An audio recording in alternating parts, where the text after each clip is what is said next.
சுவாமியே சரணமையப்பா. இந்த வீடியோ எல்லா பொண்ணுங்களும் பார்க்கணும். எந்த ரிலீஜனாக இருந்தாலும் ஓகேவா. ஐயப்பன்னு சொன்னோன்னே என்ன சொல்லுவீங்க? அவருக்கு வந்து பொண்ணை பிடிக்காது, பொண்ணுனா வந்து அவருக்கு தீட்டு அப்படின்னு சொல்லி சொல்கிறீங்க. யார் சொன்னது? ப்ரூஃப் எதுவும் இருக்கா? இருக்குது. பெண்கள் வந்து அந்த இடத்துக்கு வந்து வரக்கூடாது. அதுவும் முழுசாக கிடையாது, குறிப்பிட்ட டைம். அதுவும் உண்மையான ரீசன் என்னென்னா அவங்களால அந்த விரதத்தை பின்பற்ற முடியாது. வீம்புக்கு வேணாலும் சொல்லலாம் நான் பண்ணுவேன்னு ஆணுங்களே ரொம்ப கஷ்டப்படுறாங்க.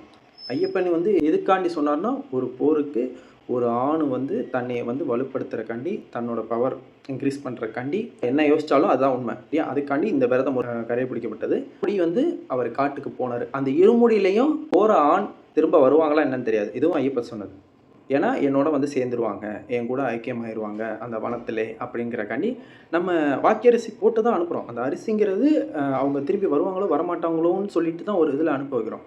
அப்போ ஒவ்வொரு ஆணுக்கும் அந்த பெண்ணை பார்க்கக்கூடிய பொறுப்புங்கிறது இருக்குது. அது ஐயப்பனுக்கும் இருக்குது. அதனால தான் ஐயப்பன் வந்து ஒவ்வொரு வீட்லேயும் ஒரு பொண்ணோட அண்ணனாகவும் சித்தப்பாவும் தம்பியாகவும் பெரியப்பாவும் மாமாவும் இப்படின்னு ஒரு ஐயப்பன் சாமி இருக்காங்க.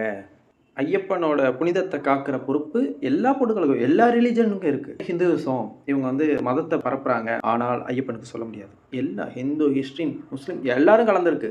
மாலை போடுறாங்க, கிறிஸ்டின் மாலை போடுறாங்க, ஹிந்து மாலை போடுறாங்க, முஸ்லீம் மாலை போடுறாங்க, எல்லாருமே மாலை போட்டு தான் போகிறாங்க. பாப்பர் சாமியே சொல்லியிருக்காரு, நம்மளும் ஐயப்பனோட சேர்ந்து அந்த விரதத்தை பின்பற்றணும்.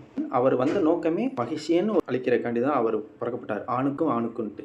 அது மகிழ்ச்சி வந்து திருப்பி ஒரு பொண்ணா மாதிரி என்னை ஏற்றுக்கன்னு சொல்லல, அவரே சொல்லியிருப்பார், இந்த பிறவி வந்து பிரம்மச்சாரியாக தான் இருந்தாகணும், அதுக்காண்டி தான் நான் பிறந்திருக்கேன்ட்டு. மற்ற ஐயப்பன் கோயிலெல்லாம் உங்களை ஃபாலோ பண்ணாமல் இல்லையில விடுறாங்கல்ல, தீட்டுனால தான் எல்லா பசங்களும் பிறந்தாங்க, அது வேற.